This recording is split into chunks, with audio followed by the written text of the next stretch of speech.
Assalamualaikum warahmatullahi wabarakatuh. Perkenalkan, saya Nevinda Wahyuning Tias dengan NIM 877972732. Saya mahasiswa program studi S1 Pendidikan Guru Sekolah Dasar Fakultas Keguruan dan Ilmu Pendidikan Universitas Terbuka Negeri Malang. Video ini dibuat untuk memenuhi tugas 1 mata kuliah Pancasila.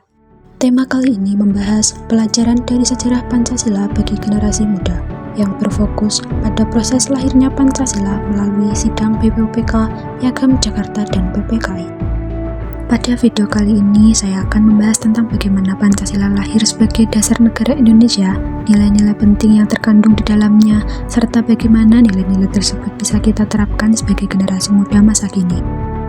Perlu kita ketahui, proses lahirnya Pancasila sebagai dasar negara Indonesia tidak terjadi begitu saja, melainkan melalui perjalanan panjang dan perjuangan para pendiri bangsa. Pancasila dirumuskan melalui 3 tahap penting dimulai dari sidang BPUPKI, lahirnya Piagam Jakarta, hingga penetapan resmi oleh PPKI sebagai dasar negara Indonesia. Sidang BPUPKI yang diketuai oleh Dr. Rajiman Widyodiningrat menjalankan proses perumusan dasar negara dimulai dari sidang pertama BPUPKI yang berlangsung pada 29 Mei hingga 1 Juni 1945. Sidang ini bertujuan untuk menyusun dan merumuskan dasar negara Indonesia yang akan merdeka. Dalam sidang pertama BPUPKI, beberapa tokoh bangsa menyampaikan gagasannya tentang dasar negara Indonesia sebagai berikut. Pada tanggal 29 Mei 1945, kemudian pada tanggal 31 Mei 1945, lalu mencapai puncaknya pada tanggal 1 Juni 1945. Setelah sidang BPUPKI berakhir, dibentuklah Panitia 9 yang diketuai oleh Insinyur Soekarno pada tanggal 22 Juni 1945. Panitia ini berhasil merumuskan sebuah naskah penting yang dikenal dengan nama Piagam Jakarta. Piagam ini memuat 5 sila, yaitu sebagai berikut.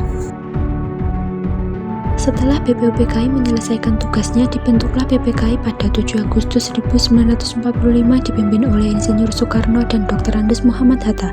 Tugas utamanya adalah mempersiapkan kemerdekaan Indonesia, termasuk mengesahkan dasar negara dan UUD 1945. Pada 18 Agustus 1945, sehari setelah proklamasi, PPKI mengesahkan UUD 1945 dan menetapkan Pancasila sebagai dasar negara. Sila pertama diubah menjadi ketuhanan yang Maha Esa sebagai wujud semangat persatuan bangsa. Frasa dalam sila pertama Piagam Jakarta diubah menjadi ketuhanan yang Maha Esa, perubahan penting yang menunjukkan semangat persatuan di atas kepentingan golongan. Akhirnya Pancasila ditetapkan sebagai dasar negara Indonesia dengan rumusan resmi sebagai berikut. Proses perumusan Pancasila dari BPUPK hingga PPKI mencerminkan nilai-nilai luhur bangsa Indonesia seperti toleransi dan kebijaksanaan, musyawarah dan mufakat, semangat kekeluargaan dan gotong royong, integritas dan patriotisme, serta diterima sebagai gagasan dasar Pancasila.